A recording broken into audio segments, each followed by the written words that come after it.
Como siempre, antes de leer la Biblia, vamos a orar. ¿Oramos? Gracias, Señor, por darnos la oportunidad de poder estudiar tu palabra. Tu palabra está abierta en nuestras manos y queremos que aquellas verdades puedas colocar en nuestro corazón. Que en ella podamos fortalecernos, que nuestra fe pueda crecer y que la esperanza que tienes para brindarnos hoy pueda llenar de alegría y de gozo nuestra vida. Danos tu bendición en el nombre de Jesús. Amén. La esperanza es lo último que se pierde, dice el dicho popular. Mas hoy existe tanta gente que ya perdió la esperanza. ¿Cuándo se pierde la esperanza? Bueno, hay tanta gente que pierde la esperanza en cualquier momento de la vida. Y cuando se pierde la esperanza, pues todo parece oscuro, todo parece sombrío. Parece que no existe más salida ni solución. Y sabes que la única alternativa para muchos cuando pierden la esperanza es acabar con su vida. ¿Qué pasó con aquellas personas que decidieron acabar con su vida? En sí, lo primero que perdieron fue la esperanza. ¿Más qué cosa es la esperanza? Muchos piensan que la esperanza es un sentimiento. Si la esperanza fuese un sentimiento, entonces es pasajero. Muchos piensan que la esperanza es una emoción. ¿Sabes cómo define el diccionario la palabra esperanza? Lo define como un sentimiento optimista basado en expectativas favorables. Ahora, este es un lindo concepto, pero no es completo. ¿Por qué razón? Porque la esperanza verdadera es una persona, no es un sentimiento, es Jesús. Sin Cristo, nuestra esperanza se acaba, tiene fecha de vencimiento, se esfuma, se termina en algún momento de la vida, porque no es una esperanza verdadera, no es una esperanza sólida. Hay una linda música que dice: no hay esperanza alguna para un mundo donde Dios no está. No hay esperanza de amor y de paz cuando el hombre deja a Dios al final, porque la esperanza verdadera e inquebrantable es Jesús. Yo quiero que juntos podamos analizar a la luz de la Biblia lo que significa la verdadera esperanza. Un día Pablo escribe una carta para Timoteo. Timoteo es considerado como un hijo para Pablo, porque la verdad fue él quien lo instruyó, fue él quien le brindó el conocimiento y le abrió el camino incluso dentro del ministerio. En su primera carta que escribe, 1 Timoteo, capítulo 1, versículo 1, Pablo dice así: Pablo, apóstol de Jesucristo, por mandato de Dios nuestro Salvador y del Señor Jesucristo, nuestra esperanza. ¡Wow! ¡Qué extraordinario! Soy apóstol de Jesucristo y ese Jesucristo es nuestra esperanza.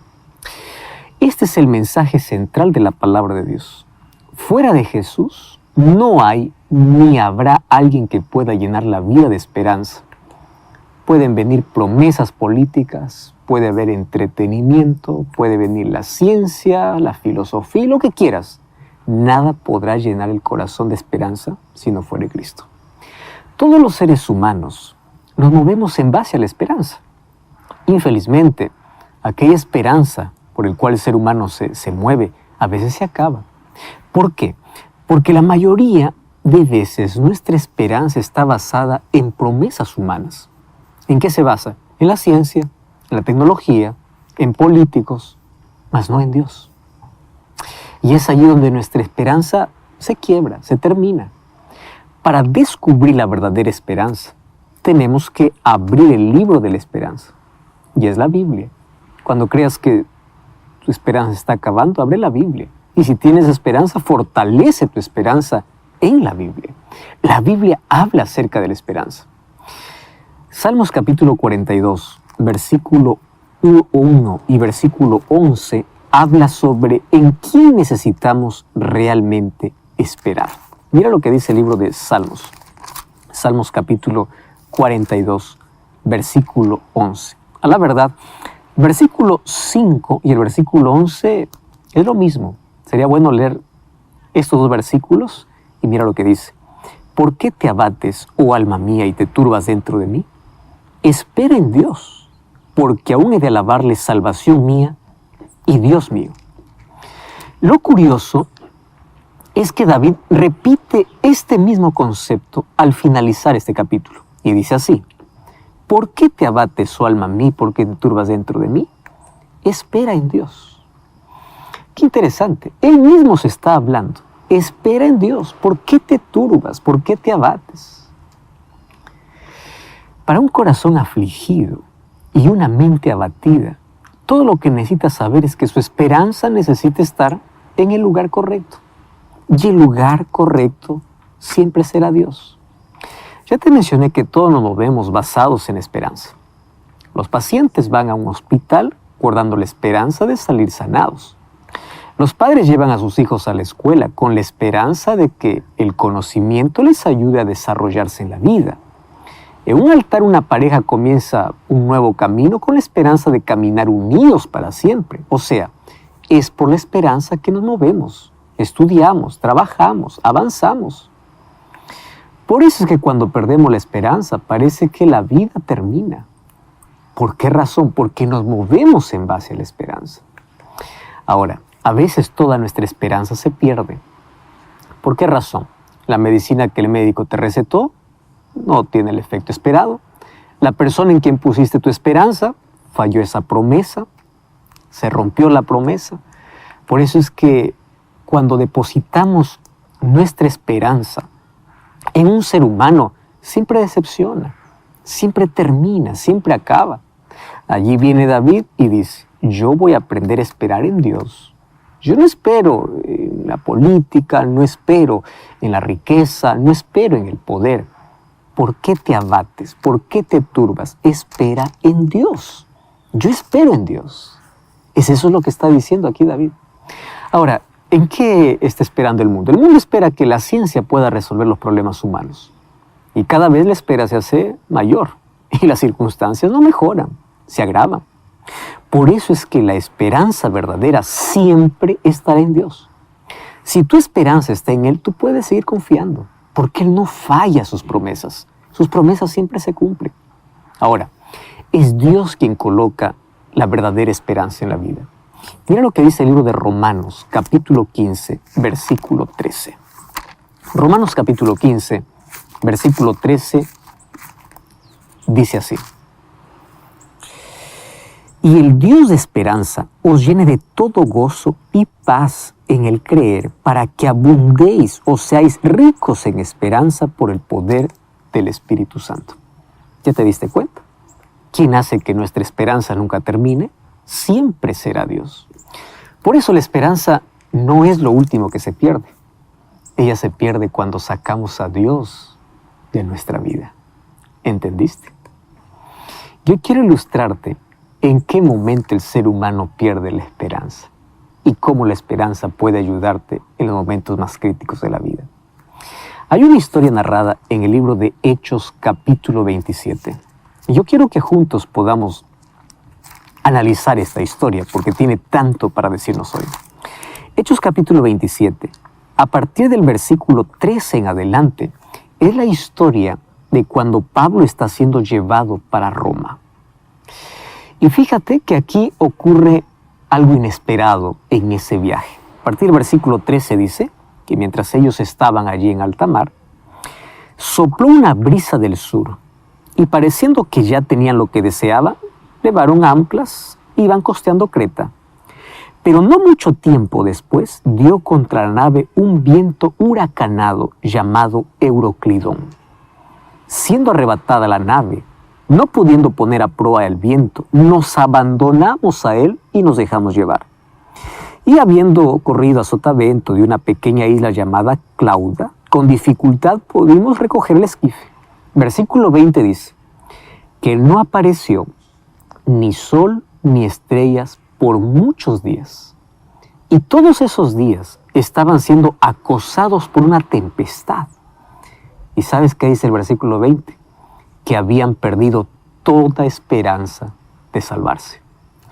Ahí el versículo 23 dice: pero ahora os exhorto a tener buen ánimo, porque no habrá ninguna pérdida entre vosotros, sino solo la nave se perderá. porque esta noche ha estado conmigo el ángel del Dios de quién soy y a quién sirvo. Y me ha dicho, Pablo, no temas, es necesario que comparezcas ante César, y aquí Dios te ha concedido a todos los que navegan contigo. Por tanto, tengan buen ánimo, porque yo confío en Dios, que así será como me ha dicho. Esta es una historia de fe. ¿No te parece que a veces en la vida pasamos por la misma circunstancia? A veces perdemos la esperanza. ¿Y cuándo perdemos la esperanza? Cuando en nuestros días no aparece ni sol ni estrellas. Cuando todo aparece oscuro, cuando todo se apaga. Cuando se acaba la salud, cuando se acaban las fuerzas, cuando nos sentimos desamparados y abandonados. Y en ese momento, cuando toda esperanza se termina, aparece Pablo. ¿Cuántas personas estaban allí? Más de 200 personas que habían perdido la esperanza, menos uno, Pablo. ¿Y por qué Pablo no perdió la esperanza? Porque él sabía en quién colocó su esperanza. Y fíjate, él se coloca en pie y él dice, os exhorto a tener buen ánimo. ¿Y por qué? Porque esta noche ha estado conmigo el ángel de Dios de quién soy y a quién sirvo. ¡Qué tremendo! Esto es identidad. Tú sabes de quién eres y a quién sirves. A veces hay una incoherencia en decir soy de Dios, pero no sirvo a Dios. Pablo decía, yo sé quién soy y yo sé de quién soy y a quién sirvo. Y ese Dios me ha dicho, no temas. Por eso él exhortaba a tener buen ánimo, o sea, a no perder la esperanza, porque Dios estaba allí. En las mayores dificultades de la vida, nosotros no podemos perder la fe, ni el ánimo, ni la esperanza, porque ese mismo Dios a quien servimos y en quien confiamos, Él estará siempre a nuestro lado. Eso es lo que entendió el profeta Habacuc. Después de ver tanta soledad y tantos problemas, tanta violencia en su tierra, él no perdió la fe. Mira lo que dice el libro de Habacuc, un libro muy poco conocido, sin embargo, trae lecciones importantísimas para la vida.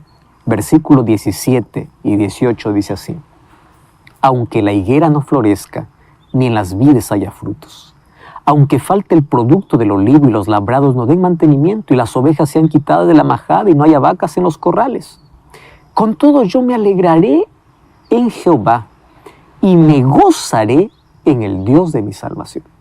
Qué interesante. Las adversidades pueden venir, las sequías pueden venir, las cosas puedo perder, pero yo no perderé mi esperanza. Yo me alegraré porque Jehová es mi fortaleza. Él es mi salvación. Eso mismo creía Job cuando pasó por las mayores crisis de la vida, cuando veía que su carne estaba cayendo a los pedazos y estaba muriendo lentamente. Él no perdió la fe. Y al no perder la fe, no perdió la esperanza. En el libro de Job, capítulo 19, versículo 25 al 26 dice, porque yo sé que mi Redentor vive y Él me levantará del polvo. Y después de deshecha está mi piel, en mi carne de ver a Dios, al cual veré por mí mismo y mis ojos lo verán, no otro, aun cuando mi corazón desfallece dentro de mí. No importa lo que haya perdido, Él jamás perdió la esperanza. Y aquel que tiene esperanza no tiene miedo a enfrentar nada en la vida, porque sabe que Dios está con él. Job ni siquiera tuvo miedo a la muerte, porque él sabía que un día Dios podía resucitarlo, Dios podía levantarlo del polvo de la tierra. Entonces la esperanza jamás se pierde en aquel que confía en Dios. Y hoy te invito para que tu esperanza no esté basada en promesas humanas, en ciencia o tecnología, no esté basada en el hombre, esté firme solamente en Cristo. Y puedes fortalecer tu fe y tu esperanza, porque cuando pierdes la esperanza, primero porque has perdido la fe, fortalece tu fe. ¿Ya te diste cuenta que en este versículo existe una diferencia tremenda en cómo enfrentan la vida aquellos que tienen esperanza y aquellos que no tienen esperanza? No significa que aquellos que tienen esperanza no se entristecen, pero hay una diferencia. los que tienen esperanza se entristecen de manera diferente. Por eso dice, no quiero que se entristezcan como aquellos que no tienen esperanza. La esperanza hace la diferencia total en la vida. Wow. Aquí, en el momento más oscuro y más triste y más sombrío de la vida, seguramente es cuando perdemos un ser amado. Papá, mamá, un hijo, un familiar. Momento más difícil. Mas ¿cómo se entristecen aquellos que tienen esperanza? Mira, nuestra esperanza no es una ilusión. Nuestra esperanza está colocada en quien venció la muerte. Por eso cuando la muerte nos quita un ser querido, en medio de las lágrimas, aun cuando lloramos, tenemos consuelo. Ese consuelo viene por la esperanza que tenemos en que Jesús resucitó. Y cuando Él regrese, resucitará a aquellos que durmieron o murieron en Él. Por eso el versículo 16 dice, porque el Señor mismo, con voz de mando, con voz de arcángel y con trompeta de Dios, descenderá del cielo, y los muertos en Cristo resucitarán primero. Y el versículo 18 termina, alentados los unos a los otros con estas palabras. ¿Entendiste? ¿Qué significa aquellos que durmieron en el Señor? Es decir, aquellos que en vida tuvieron una relación con Cristo o al momento de morir aceptaron a Jesús de todo corazón. Ellos solamente están esperando que Jesús regrese, porque un día esas tumbas se abrirán y ellos resucitarán glorificados. ¿Qué significa glorificados? Ellos resucitarán sin más defecto moral o físico. Ese día será el día de mayor alegría y de reencuentro para poder vivir una eternidad con Jesús. Por eso la muerte, aunque nos causa dolor, no nos enloquece, porque no es un punto final, es apenas una pausa, es un hasta luego, un hasta pronto, porque creemos que quien murió y resucitó será el mismo que resucitará a todos aquellos que creyeron en Él. Por eso Pablo dice, no os entristezcáis como aquellos que no tienen esperanza. Aquellos que no tienen esperanza son aquellos que desprecian a Cristo porque Él es la esperanza. Aquellos que no tienen una relación con Él. Entonces cuando llega la muerte, como no tienen esperanza, consideran que ya acabó todo. Ese es un punto final. En cambio, si hay esperanza, aún para la muerte, que puede representar la mayor pérdida humana, ¿por qué debo perder la esperanza por otras cosas que pueden ser considerados menores incluso en la vida? Solo aquellos que ya perdimos seres amados entendemos cómo la palabra de Dios puede consolarnos. Yo ya enterré a varios seres amados y en ese momento tan triste y doloroso, aun cuando hay lágrimas en los ojos, las palabras de Cristo nos consuelan y aguardamos y esperamos con tantas ansias aquel momento del reencuentro cuando Jesús regrese. Y nuestra esperanza no es vacía. Nuestra esperanza está basada en aquel que venció la muerte. Así como Cristo resucitó, dice, también resucitará a aquellos que murieron creyendo en Él. Por eso mi esperanza no está en el dinero, no está en la política, no está en el poder, no está en la influencia. Porque nada de ello me puede ayudar en los momentos de mayor crisis. El dinero no resucita un muerto. El poder o la influencia no me ayuda en el dolor. ¿Qué cosa es lo que me ayuda? La esperanza. En cambio, si en Dios está mi esperanza, cuando un momento llega la muerte, yo podré morir pensando como Job. Yo sé que mi Redentor vive y Él me levantará del polvo de la tierra. Y si yo pierdo un ser amado, yo puedo decir como Pablo, un día los muertos resucitarán. Y esa esperanza me ayuda a ver un futuro glorioso en medio de un presente tormentoso. Puedo ver resurrección más allá de la muerte. Entonces no me desespero. Comienzo a confiar en las promesas extraordinarias que Dios tiene para mi vida. Eso es lo que hace diferente. Cuando llega la hora final de la vida, si tú no tienes esperanza, no importa cuánto dinero tengas, nada puede sostenerte ni ayudarte. Por eso, no importa todo lo que puedas perder en la vida, jamás pierdas la esperanza. Cuando te digo que no pierdas la esperanza, es no pierdas a Cristo. Mantén una relación con Él. Y te recuerdo que la esperanza no es lo último que se pierde. Tú pierdes esperanza cuando sacas a Cristo de tu vida, porque solamente Él puede traer la verdadera esperanza y el verdadero sentido a la vida. Aquellos que creemos en Jesús, esperamos algo mejor. Y como dice David, ¿por qué te turbas? ¿Por qué te entristeces? ¿Por qué te desesperas? Aprende a confiar en Dios. Y aquellos que confiamos en Dios, sabemos que aunque pasemos por capítulos oscuros en la vida, el último capítulo aún no ha llegado. Y el último capítulo es la venida de Jesús, que vendrá para colocar punto final a nuestro dolor y nuestra tristeza. Recuerdo la historia de una mujer que sabía que estaba en los últimos momentos de su vida. Llamó al pastor para poder coordinar incluso cómo quería ella que sea su funeral. Y allí le dio algunos detalles: qué himno debía cantarse, cuál era su texto preferido, qué cosa debía decir a todas las personas que asistían a su funeral. Mas cuando ya se hizo la última oración, esta mujer le dice al pastor: me olvidé de un detalle, pero este detalle es muy importante.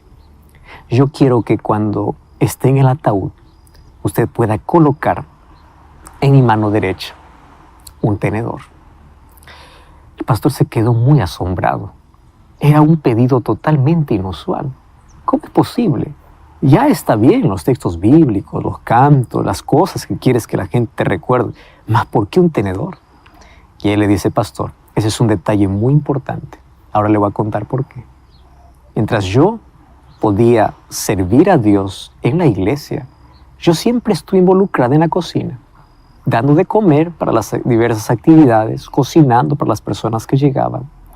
Y cada vez que yo servía los platos y servía las cucharas y tenedores, yo les decía: quédense siempre con el tenedor, porque lo mejor está por venir. Y lo mejor era el postre que venía después de la comida. Lo mejor está por venir. Guarda tu tenedor. Así que cuando las personas pregunten ¿por qué esta mujer lleva un tenedor en la mano?, usted va a decir a todas esas personas: porque lo mejor está por venir. Ahora solamente pueden ver un cuerpo inerte, mas lo mejor es la resurrección. Y aquello mejor siempre traerá Dios. Te recuerdo que el último capítulo de la historia aún no llegó. Por eso es que nuestra esperanza va más allá de cualquier circunstancia. Nuestra esperanza va más allá de la muerte. Nuestra esperanza está firme y segura en alguien que derrotó a nuestro mayor enemigo. Y sabes, eso llena nuestro corazón de certeza, de seguridad, de fortaleza. Podemos enfrentar la vida de una manera diferente. Vendrá tristeza, vendrá dolor, vendrá adversidad. Venga lo que venga. Si tenemos un Dios que venció a la propia muerte, ¿de qué podré tener miedo? Que tu esperanza puede estar siempre en Jesús. Que Él pueda ser el centro de tu vida y el centro de tu esperanza. Deja de confiar completamente en los seres humanos y superficialmente en Dios. Comienza a confiar completamente en Dios y superficialmente en los seres humanos. Porque es allí donde se crean nuestras mayores decepciones en la vida. Cuando nosotros dejamos de colocar nuestra esperanza en el lugar correcto. Infelizmente, hay tanta gente que cree más promesas humanas que las promesas divinas. Hay tanta gente que espera solamente sentir y no creer. Tanta gente que piensa que fue abandonada por Dios, simplemente porque no siente que Dios está a su lado. Dios no te mandó a sentir, Dios te mandó a creer. Confía en sus promesas, que tu esperanza puede estar únicamente en Él. Cuando nosotros depositamos en Cristo nuestra esperanza, nada nos puede desequilibrar en la vida. Incluso el apóstol Pablo dice que en el momento más oscuro, cuando estés enterrando a alguien a quien amas, no te desesperes como aquellos que no tienen esperanza. Porque nuestra esperanza se mantiene firme, se mantiene verdadera y se mantiene viva porque Cristo es nuestra esperanza. ¿Ya perdiste la esperanza alguna vez? ¿Ya perdiste el sentido de la vida? ¿Más de una vez has perdido el deseo y las ganas de vivir? ¿Cuántas veces en la vida te has quedado paralizado y no tienes fuerzas para poder avanzar? Hoy te invito a colocar tu esperanza solamente en Jesús, porque un día Cristo vendrá para poder colocar punto final a nuestro dolor y Él es nuestra mayor esperanza. Mas hoy quiero que nuestros ojos puedan nuevamente visualizar aquel momento glorioso cuando Cristo vendrá para poder colocar punto final a todo aquello que aquí nos hizo sufrir. Esa es nuestra esperanza, la gloriosa esperanza, aquella que nos da siempre un motivo más para continuar, una razón más para vivir, para soñar, para seguir adelante en medio de las dificultades de la vida. Esa esperanza es la virtud que le da el verdadero sentido a la vida. Y hoy te invito a confiar y a creer en las promesas de Jesús. Y la mayor promesa, aquella que puede llenar el corazón de esperanza, está aquí en su palabra. Vamos juntos a aquella esperanza gloriosa de su venida. Un día, Jesús, mientras estaba dirigiéndose al Monte de los Olivos, sabía que su tiempo había llegado, su hora había llegado. En aquella noche serena, la luna estaba en todo su esplendor. Mientras estaba junto a los discípulos, aun cuando Jesús sabía lo que le iba a suceder, Él dio la mayor esperanza para sus seguidores. Y esa esperanza la encontramos en el libro de Juan, capítulo 14, versículo 1 hasta el versículo 3. Y allí dice así: no se turbe vuestro corazón. Creed en Dios, creed también en mí. En la casa de mi Padre muchas moradas hay. Si así no fuera, yo lo hubiera dicho antes. Voy pues a preparar lugar para vosotros. Y si me fuere y os prepararé lugar, vendré otra vez y os tomaré a mí mismo para que donde yo estoy, vosotros también estéis. En estos 4 versículos nosotros encontramos el centro de esperanza de todo cristiano. Yo creo y espero en Jesús y creo y espero en su segunda venida. Y quiero que entiendas algo. La esperanza en las promesas de Dios son como las estrellas que alumbran en las noches más oscuras de nuestra vida. Cuando todo oscurece y tú ves el cielo iluminado, hay esperanza de que un amanecer vendrá. Esa es nuestra esperanza. Y sabes que Tito capítulo 2, versículo 13, describe lo siguiente: aguardando la esperanza bienaventurada y la manifestación gloriosa de nuestro gran Dios y Salvador Jesucristo. ¿Cómo me llama la atención este versículo? Vamos a esperar la esperanza bienaventurada. ¿Qué cosa es bienaventurado? Feliz. Esta es la esperanza que me trae felicidad. Mi esperanza está en Él y mi felicidad es que Él viene. La segunda venida de Jesús es el centro de nuestra esperanza. Cuando yo comprendo que todas las promesas de Dios son reales y que la promesa que no necesita de condición es su segunda venida, entonces mi esperanza crece. Te recuerdo que la mayoría de promesas tiene algún tipo de condición, mas la promesa que es incondicional es: yo vendré. Quieras o no, estés preparado o no, yo vendré. Una promesa que no tiene condición humana. Simplemente está dentro del proyecto y del plan divino. Esa promesa hace que nuestros días más oscuros podamos visualizarlo como un glorioso amanecer. Eso hace que cuando no tengamos fuerzas podamos continuar, que podamos perseverar en aquella fe, porque nuestra esperanza está segura en alguien que va a volver. Y hoy quiero que juntos podamos analizar esta gloriosa esperanza, mucho más cuando vemos un mundo lleno de corrupción, de violencia, de inseguridad, de injusticia, de muerte, donde pensamos que el mal está ganando, mas cuando vamos a la Biblia encontramos que este mal está llegando a su final, para colocar punto final a nuestra historia de dolor. Para el cristiano, la esperanza de ver a Jesús regresar es la culminación de todos sus anhelos y de todas sus esperanzas. La esperanza en el regreso de Jesús tiene un fundamento seguro. ¿Cómo es que yo estoy seguro de que Jesús vuelve por segunda vez? La respuesta es simple. Yo estoy seguro en su segunda venida, porque Él cumplió su primera venida. ¿Qué cosa es más difícil? ¿La primera o la segunda venida? La primera venida fue para sufrir y para morir. La segunda venida solo para poder llevar. Entonces, si Jesús cumplió exactamente su primera venida, significa que su segunda venida, como forma parte de su plan, lo va a realizar. La venida de Jesús no es un asunto de probabilidad, es una realidad. Entonces, la esperanza en la segunda venida tiene su fundamento seguro en que Él cumplió la promesa de su primera venida. Entonces, así como Él vino a sufrir y dar su vida, como las profecías lo indicaban, Él volverá por segunda vez, porque así las profecías lo indican. Si Jesús no volviese a esta tierra, pues ¿qué sentido tendría su sacrificio?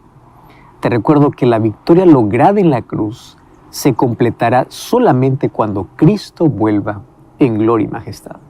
Dentro del plan de salvación estaba la primera venida y la culminación de ese plan en su segunda venida. Entonces, en la primera venida Jesús vino a hacer un sacrificio por toda la humanidad. Y en su segunda venida vendrá a llevar a aquellos que aceptaron ese sacrificio. Por eso es que, aunque Él murió por todo el mundo, no todo el mundo se salva. No porque su sacrificio no tenga el poder para salvar a todos, sino porque no todos aceptan ese sacrificio. En la cruz, Jesús nos libró de la penalidad del pecado. ¿Qué significa penalidad del pecado? De la condenación. Hoy, Jesús nos libra del poder del pecado. Y cuando Él regrese, nos librará de la presencia del pecado. Esto es conocido bíblicamente como las 3 P's dentro del proceso de salvación. En la cruz nos libró de la penalidad. Hoy, por medio de su Santo Espíritu, nos libra del poder del pecado. El pecado no tiene más dominio sobre aquel que cree en Dios y vive con Él. Y cuando Él regrese, nos librará de la presencia del pecado. Eso significa que el pecado será erradicado para siempre. Nunca más tendremos en nuestro corazón esa naturaleza pecaminosa o ese deseo siempre de poder pecar, porque cuando Cristo regrese, erradicará. Por eso es que nosotros seremos transformados completamente antes de ir al cielo y luego vivir con Jesús eternamente. Ahora, qué interesante es cuando nosotros analizamos esta promesa. Ante el dolor, frente a la muerte, frente a la ansiedad, frente al desempleo, cree. Jesús dice, no te turbes. ¿Cuándo el corazón se turba? Frente a las tempestades, a las adversidades, a las cosas inesperadas, a las tragedias, a las cosas sin respuestas de la vida. No te turbes. Esa palabra no turbar significa no te dejes llevar como una hoja seca es llevada por el viento. Mantente firme, cree en Dios. Bueno, y en esta promesa nosotros encontramos 4 principios básicos. Primer principio, creed en Dios. ¿Por qué tienes que creer en Dios? Porque Él es tu creador. Tú tienes un origen. Tú no eres fruto de la casualidad. Salomón decía en Eclesiastés capítulo 12, versículo 1, acuérdate de tu creador cuando eres joven. Mientras más temprano es mucho mejor, porque así vas a evitar tanto dolor en la vida. Entonces, cree en Dios, ten fe en Dios. ¿A dónde vas a correr cuando viene la desgracia y la desesperación si no tienes a Dios y no crees en Él? ¿A dónde? El ateísmo no resuelve la falta de sentido en la vida. ¿Dónde encuentra el soporte aquel que niega la existencia de Dios? Número 2, Jesús dice, cree en mí. Es interesante, cree en mí. ¿Por qué? Porque Él es tu Salvador. Quiero recordarte algo. Jesús no es un héroe, es el Salvador. Un héroe apenas muere, hizo un acto heroico o se puso en el lugar de alguien, pero allí acabó su historia. Mas cuando hablamos de Jesús como nuestro Salvador, Él no solamente murió, Él no solamente se colocó en nuestro lugar, Él resucitó para darnos esperanza de vida eterna. Él venció a la muerte. Por eso es que Él no es solo un héroe, Él es el Salvador. Número 3, voy a preparar lugar para vosotros. Por encima de las miserias de esta tierra podemos vislumbrar un glorioso final. Estoy hablando para alguien que apenas está viviendo, sobreviviendo y pensando que así va a ser para siempre. No será así siempre. Aun cuando parece que el mal gana, quiero que recuerdes que Cristo ya venció la muerte, venció el pecado, venció el mal, y Él vendrá para poder colocar un punto final. Y el cuarto principio es, vendré. Esta promesa no es condicional, no es una probabilidad, no es que depende de ti si vuelvo o no. La promesa del regreso de Jesús es una realidad. Esta promesa y esta esperanza del regreso de Jesús no es una ocurrencia de un grupo de personas, no es de una religión. Esto no es una ocurrencia de un grupo de fanáticos. Esto no es un invento de un grupo de personas. Es la promesa de Cristo y Él cumplirá. Él vendrá. Tú sabes que Enoc ya profetizó sobre la venida de Jesús. Cuando nosotros vamos al libro de Judas, que está un libro o es un libro antes o el que antecede al libro de Apocalipsis, en el único capítulo que tiene en el versículo 14 dice, de estos también profetizó Enoc, el séptimo desde Adán, diciendo, he aquí viene el Señor con sus santas y decenas de millares. ¿Millares de qué? De ángeles. Cuando Cristo ascendió al cielo, todos los que estaban reunidos escucharon un mensaje que fue anunciado por 2 ángeles.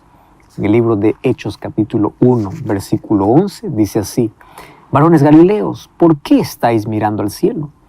Este mismo Jesús que ha sido tomado de vosotros al cielo, así vendrá como lo habéis visto ir. No hay lugar para la duda. La venida de Jesús es anunciada más de 2500 veces en toda la Biblia y más de 318 veces solamente en el Nuevo Testamento. Inclusive, el saludo de los miembros de la Iglesia Apostólica era Maranata. ¿Y sabes qué significa Maranata? Cristo viene. Ellos en sus saludos se recordaban que Cristo está volviendo. El libro de Apocalipsis, capítulo 1, versículo 7 dice así, he aquí que Él viene con las nubes y todo ojo lo verá. En su primera venida, solamente un grupo de pastores y reyes magos fueron avisados para su nacimiento. Mas cuando Él vuelva por segunda vez, será visto por todos. Su venida será visible, será audible, será gloriosa. No será espiritual o invisible como muchos por allí piensan. Será gloriosa. Ahora, esta esperanza hace que podamos visualizar el futuro de manera diferente. No importa lo que hoy suceda. No importa si hoy las cosas se empeoran y van a empeorar. Pero nuestra esperanza es que sabemos que Jesús vendrá para colocar punto final a la historia de pecado. ¿Sabes qué cosa nos alegra? Que esta esperanza nos trae alegría. Un día estaremos en la casa del Padre. Aquí apenas somos peregrinos. Vivimos en este mundo, mas nuestra ciudadanía está en los cielos, decía Pablo. Nuestros pies están en la tierra, mas nuestro corazón sueña con estar en nuestro verdadero hogar. Que este sea el mayor sueño de tu vida. Cierto predicador decía que el cristiano en el cielo será conmovido por 3 grandes sorpresas. La primera es que no verá allí algunas personas que tenía la seguridad que iba a ver.